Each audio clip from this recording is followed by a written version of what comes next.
Sir నమస్తే. నమస్తే. ఇప్పుడు అప్పటి నుంచి ఇప్పటి వరకు అంటే నాటి నుంచి నేటి వరకు ఎన్నో సినిమాలు వచ్చినాయి. అయితే అప్పుడు చాలా స్పీడ్‌గా సినిమాలు వచ్చేవి. టెక్నాలజీ లేని టైంలోనే చాలా భారీ సినిమాలు, చాలా ఎక్కువగా సినిమాలు వచ్చేవి. కృష్ణ గారు ఉంటే సంవత్సరంలో ఎన్నో సినిమాలు చేశారు. అయితే ఇప్పుడు టెక్నాలజీ పెరిగింది. ఎంతో బయట అందుబాటులోకి వచ్చింది టెక్నాలజీ అంతా. ఇటువంటి టైంలో ఎక్కువ సినిమాలు రావాలి ఏ హీరో నుంచి అయినా. కానీ చాలా తక్కువ సినిమాలు వస్తున్నాయి. దీనికి కారణం ఏంటంటారు?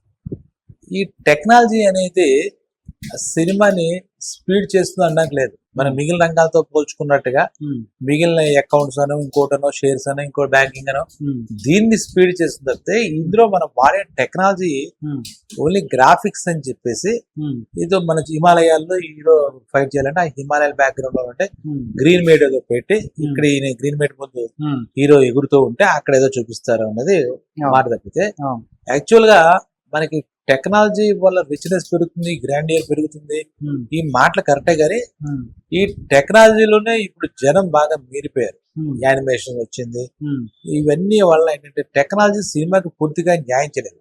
ఒక రకంగా మాట చెప్పాలంటే మనం బాగున్నాం, ఇలా మనిషి బాగున్నాం అనుకో, అలంకారంగా ఏదైనా వాడితే అలంకార సాధనాలు వాడితే అలంకారంగా కొంచెం అందంగా కనపడుతుంది. ఒక శవానికి అలంకరిస్తే అవి ఆభరణాలు ఏముండదు కదా. అలాగే కథ, కథనం, వ్యక్తి ఇదంతా ఉంటే ఆ టెక్నాలజీ అదనపు ఆకర్షణ అవుతుంది, అదనంగా సినిమాకి ఏదైనా మద్దతు ఇస్తుంది తప్పితే కథ దాన్ని ఏమి చేయలేదు. ఒకటి దాంట్లో ఏంటంటే ఈ టెక్నాలజీలో హృదయం ఉండదు. సినిమా తీర్చిదిద్దే టెక్నీషియన్లు ఎవరైనా ఉంటే ప్రతి ఒక్కళ్ళు మనసుతో ఆలోచించి నటించేవాడు కానీ, కథలు రాసేవాడు కానీ, ఇంకా మిగిలిన వాళ్ళు అన్ని రంగాల వాళ్ళు హృదయంతో పని. టెక్నాలజీకి మిషన్ మనసు ఏముంటుంది, అది మనం ఎలా చెప్తే ఈ ఇన్పుట్ ఏది ఇస్తే అవుట్పుట్ అదే ఇస్తుంది. ఒకటి. ఇంకో విషయం ఏంటంటే టెక్నాలజీ అని పేరు పెట్టుకుని ఈ విఎఫ్ఎక్స్, ఈఎఫ్ఎక్స్ అవి పెట్టుకుని దీంతో వీళ్ళు ఇచ్చిన అవుట్పుట్ కి ఆబ్జెక్ట్ కరెక్ట్ గా వీళ్ళు ఊహించింది రాకపోవడం వల్ల ఖర్చు పెరిగిపోతుంది. ఇప్పుడు బడ్జెట్ అంటాం, బడ్జెట్ లో రెండే అంశాలు ఏంటంటే ఒకటి గ్రాఫిక్స్ కి ఎక్కువ అవుతుంది, ఇంకోటి రెమ్యూనరేషన్స్, అది మనకు తెలిసిన విషయం, అది మనకి ఇష్టమై ఇచ్చుకుంటాం. ఇంకోటి మన ఇటీవల కాలంలో వింటే ఈవెందో ఇప్పుడు కూడా వింటుంటే వీరమలు సినిమాకి టెక్నాలజీ పరమైన లోటుపాట్లు బాగా దొర్లేసాయి.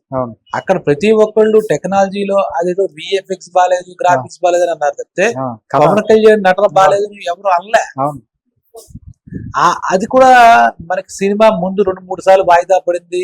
ఈయన యాక్టింగ్ అయిన తర్వాత కూడా అంటే ఈ విఎఫ్ఎక్స్ లో ప్రపంచానికి చెందిన టెక్నీషియన్స్ అందరిలో ఈ సినిమా చేతిలో పెట్టినా అక్కడ దానికి సరైన సమయంలో బయటికి రాదు. ఇప్పుడు ఈవెన్ ఎంతవరకు నిజం తెలియదు, విశ్వంబర సినిమా కూడా ఇదే మాట వినపడుతుంది. ఇదే మాట టెక్నాలజీ వల్ల లేట్ అవుతుంది. ఈ గ్రాఫిక్స్ ఏదో అవ్వట్లేదు, ఈ సత్యలోకాలు 14 లోకాలు ఇవన్నీ ఉన్నాయి, ఇవన్నీ తెర మీద తీసుకురావాలంటే ఈ గ్రాఫిక్స్ మనకి ఇదవుతుంది అనే ఉద్దేశంతో మరి టెక్నాలజీ లేని రోజుల్లో కూడా ఎన్టీ రామారావు గారి లాంటిలో మాయాబాజాల్లో 2 బాణాలు ఇలా కొట్టుకుంటే మరి ఏం టెక్నాలజీ ఉందో మనకి తెలియదు. ఆ కెమెరామెన్ ఎలా చేసో తెలియదు కానీ అందులో మాటలు రావడం అవన్నీ థ్రిల్ ఫీల్ అయ్యాం. ఆ జనరేషన్ ఇప్పుడు కూడా చూస్తే మరి ఏం టెక్నాలజీ ఉండదు, అక్కడ పైన నిలబడి నవ్వుతూ ఉంటే గోడ ఇలా గోడ అడ్డ వచ్చేయడం, అభిమన్యుడు వస్తుంటే ఇదంతా మరి ఏ టెక్నాలజీతో వాడేది తెలియదు. కానీ మనకి టెక్నాలజీ అదనపు ఆకర్షణ అవుతుంది తప్పితే మనకి టెక్నాలజీ వల్ల సినిమా అందంగానూ తయారు, అంత ప్రేక్షకులు నచ్చే. ఎందుకంటే ఈ మాట చాలా ఉదాహరణలు చెప్పుకుంటుంటే జంజాల్ గారు 40 నుండి ఎన్నో సినిమాలు డైరెక్ట్ చేశారు. ఎక్కడ ఏ టెక్నాలజీ లేదు, ప్రతి సినిమా మన రియలిస్టిక్ గా నవ్వుకున్నాం, రియలిస్టిక్ గా. ఇప్పుడు మన నవ్వులు కూడా టెక్నాలజీ నవ్వులు అయిపోయాయి, మనం కూడా ఈయనకి డిజిటల్ గా నవ్వులైపోతున్నాం. ఒకటి పివి నరసింహారావు గారు కూడా మాడుకుల నాగపల్లి శర్మ గారి అభిధాన వ్యక్తిలో టెక్నాలజీ గురించి మాట్లాడితే అదే అన్నారు, మానవ మేధస్సు మించి ఏదైతే ఉండదో అని చెప్తూ ఇంకో సామె చెప్తారు కదా, పులి మీద మనిషి స్వారీ చేయాలి, మనిషి మీద పులి స్వారీ చేయకూడదు అంటాడు. అలాగా ఈ టెక్నాలజీ మళ్ళీ డామినేట్ ఏం చేయలేదు ఒకటి. ఇంకోటి టెక్నాలజీ తీర్చిదిద్దగల టెక్నాలజీకి ఎవరు టెక్నీషియన్స్ ఉంటారు. ఇది మన క్రియేటివ్ ఫీల్డ్, రెండింటికి మ్యాచ్ అవ్వదు. ఒక రకంగా చెప్పాలంటే మ్యాచ్ అవుతుంది. ప్రాణం లేకుండా యానిమేషన్ సినిమాలు చేయాలంటే ఆ టెక్నాలజీ వాడుతుందేమో, ఉపయోగపడుతుందేమో. ఇప్పుడు మహా అవతారు నరసింహ పూర్తిగా యానిమేషన్ సినిమా, అందులో ప్రతి పాత్ర కూడా యానిమేషన్ క్యారెక్టరే కాబట్టి అక్కడ ఈ టెక్నాలజీ మేజర్ రోల్ పోషిస్తుంది తప్పితే ఈ మనిషి చేస్తున్నప్పుడు బాగా అతను స్వతహాగా అతనిలో ఉండే మొత్తం ఆ యాక్షన్స్, ఎబిలిటీస్ అన్ని పాడు చేసేసి ఒక గ్రీన్ మేట్ పెట్టి అక్కడే కత్తి తిప్పినట్టు తిప్పమని, ఉమ్, అక్కడే గుర్రం ఎక్కినట్టు ఇలా అనమంటే అవును వీళ్ళలో ఉన్న సహజత్వం పోతుంది అంటున్నాను. అవును ఎన్టీ రామారావు గారు బంతిపోట్లు ఇలా ఇలా ఇలా వెళ్తున్నారంటే ఉమ్, ఆ లెక్క వేరుగా ఉంటుంది ఉమ్, సినిమా. అప్పుడు వాళ్ళు ఒక స్టూడియోలో సెట్లు వేసి అవును అది ఇంద్రలోకం, భూలోకం అలాంటి సినిమాలు చూపించారు. అవును నాగేశ్వరరావు గారు సువర్ణ సుందరి అలాంటి సినిమాలు చూస్తే అవును అసలు ఆ పాటలు కూడా ఎక్కడి నుంచో వస్తున్నట్టుగా అవును. ఆ అంజలీదేవి గారు అలాంటి వాళ్ళు. ఉమ్. మరి అది ఏం గ్రాఫిక్ మరి అది పోయి ఉమ్, ఆ క్రియేటివిటీ పోతుందేమో అనిపిస్తుంది. టెక్నాలజీ ముసుగులో క్రియేటివిటీ కిల్ అవుతుంది అనిపిస్తుంది. ఉమ్, ఆర్టిస్ట్ యొక్క పూర్తి ప్రతిభా సామర్థ్యాలు చూపించడానికి అవకాశం కూడా ఉండదు. ఉమ్, ఇప్పుడు నిజంగా తొలి ప్రేమ ఏదో సినిమాలో ఆయన బుల్లెట్ తో జుమ్ అని వెళ్ళిపోతుంటాడు. ఉమ్. ఎవరు మన పవన్ కళ్యాణ్. ఆ, ఒక పాప ఇలా ఉంటే ఇలా ఏదో తీస్తాడు. తీస్తాడు అవును యాక్షన్ అదంతా ఒరిజినల్ యాక్షన్. యాక్షన్ భలే ఉందంట. ఆ, ఇప్పుడు మనమే నమ్మం. ఆ.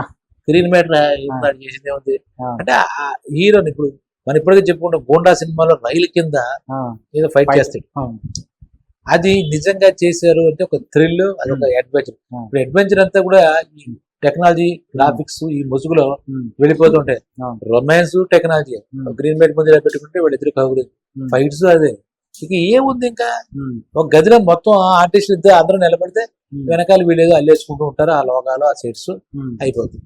ఒక సెట్ నిర్మించి ఎంత అందమైన సినిమా ఉమ్. చూడాలని ఉందిలే ఉంటుంది. ఆ తోటతర్రి గారు లాంటి వాళ్ళు చేశారంటే అవును. ఆ సెట్ కి ఒక అర్థం వస్తుంది. అలా అవును. ఎందరో హీరో అవును. గుర్తొచ్చినప్పుడు చెప్తునుకుంటే ఉమ్. ఇప్పుడు అవన్నిటికీ ఇది కమ్మేస్తుంది.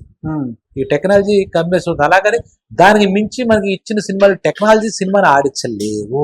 ఉమ్, నటీనట్లు వీళ్ళే ఈ పెర్ఫార్మెన్స్ మనకి ఉంటుంది కానీ ఉమ్, క్రియేటివిటీ టెక్నాలజీ ఎప్పటికీ డామినేట్ చేయలేదు.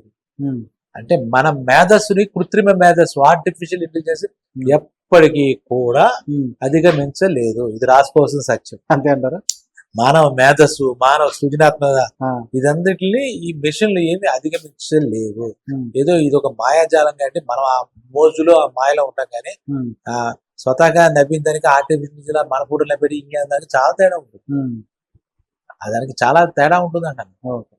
ఏదంటే మనిషి అంటేనే మొత్తం ఇది ఒక అద్భుతమైనటువంటి భగవంతుడు ప్రసాదించిన జీవితం మనకి. ఉమ్, ఈ శరీరం కానీ ఇదంతా ఆ, ఎన్ని ఎందులో చూపించినా, ఎంతో మెషిన్ లో చూపించినా ఉమ్, పని తక్కువ అవడం కానీ ఇక్కడ మన సినిమాల వరకు చూస్తే పని ఎక్కువ అవుతుంది. ఉమ్, నా దృష్టిలో ఈ సినిమాల వల్ల ఉమ్, కెమెరామెన్ కూడా పని ఎక్కువ అవుతుంది. అవును. గ్రాఫిక్ షాట్స్ అంటే వీళ్ళు కొన్ని తీసుకోవడం, అక్కడ నిలబెట్టి స్టిల్ ఫోటోగ్రఫీ కానీ అవ్వడం అలా నవ్వడం. ఉమ్, ఉమ్, ఈ రోజు కూడా గమ్మత్తుగా ఉంటుంది వాళ్ళకు కూడా. ఉమ్, ఏంట్రా బాబు ఇది అనిపిస్తుంది.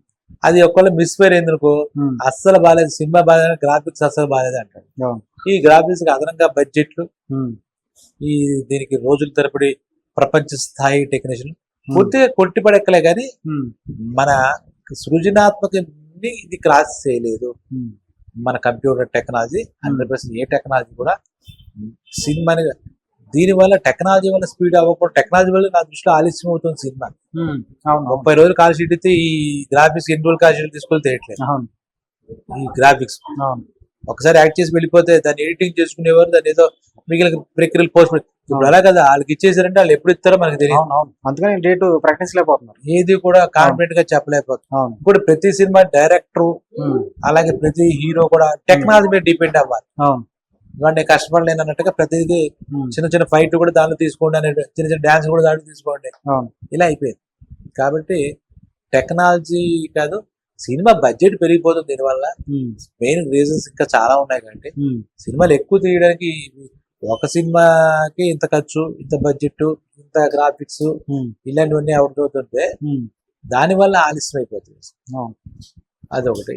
హీరోలు కూడా అంత సామర్థ్యంగా ఇంత ముందులకు సంవత్సరానికి 10 సినిమాలు 12 సినిమాలు ఉమ్, చిరంజీవి గారు, కృష్ణ గారు, ఎన్టీ రామారావు గారు, ఏఎన్ఆర్ గారు చేసినట్టుగా అవును. వీళ్ళు కూడా సంసిద్ధంగా లేరు. ఆ, సిద్ధంగా లేరు. ఆ, ఏమవుతుందా అన్నట్టుగా వీళ్ళే మూడేళ్ల కూడా ప్రిపేర్ అయిపోతున్నారు అవును వీళ్ళు దాన్ని తోడినట్టుగా. అవును అందుకే ఈ ఆలస్యం. వాస్తవంగా అయితే వీళ్ళు ప్రతి ఒక్కరు అదము సంవత్సరానికి 3 నుంచి 4 సినిమాలకి కంఫర్ట్ గా డేట్ చేసేవారు కూడా. ఆ దృష్టిలో కంఫర్ట్ గా ఇవ్వచ్చు, అవును మంచి సినిమాలు తీయచ్చు. అవును వీళ్ళు 3 ఏళ్ళు కొట్టిస్తున్నారు, సంవత్సరానికి 3 కాదు, ఉమ్, కనీసం 3 ఏళ్ళు పడుతుంది ఏ సినిమా తీసినా. అవును అది రాజమౌళి గారి సినిమా అంటే అది విధానం వేరు. ఉమ్, ఎవరి సినిమా తీసినా ఇప్పుడు కింగ్డమ్ అని వచ్చింది, ఉమ్, అది 3.5 ఏళ్ళు పట్టింది అని అంటున్నారు. అవును ప్రతిది 3.5 ఏళ్ళు. ఉమ్, 3 నుంచి పంచవక్ష ప్రణాళికలో 5 ఏళ్ళు పడుతుంది. అవును ఈ 5 ఏళ్ళు బడ్జెట్ పెరుగుతుంది, అవును ఈలోగా ఎన్నో మార్పులు వస్తాయి, మళ్ళా ప్యాచ్ వర్కులు, రీవర్కులు అన్ని మొదలవుతాయి. అవును కాబట్టి టెక్నాలజీ మనం తప్పు పట్టలేం కానీ అవసరమే, కానీ ఉమ్, అంత అవసరం కాదనిపిస్తుంది. అంతలో దాని మీద డిపెండ్ అవ్వడం అనవసరం అనిపిస్తుంది. ఓకే. ముఖం బాగుంటేనేగా ఏ కెమెరా తీసినా. అవును. అది. Okay, thank you.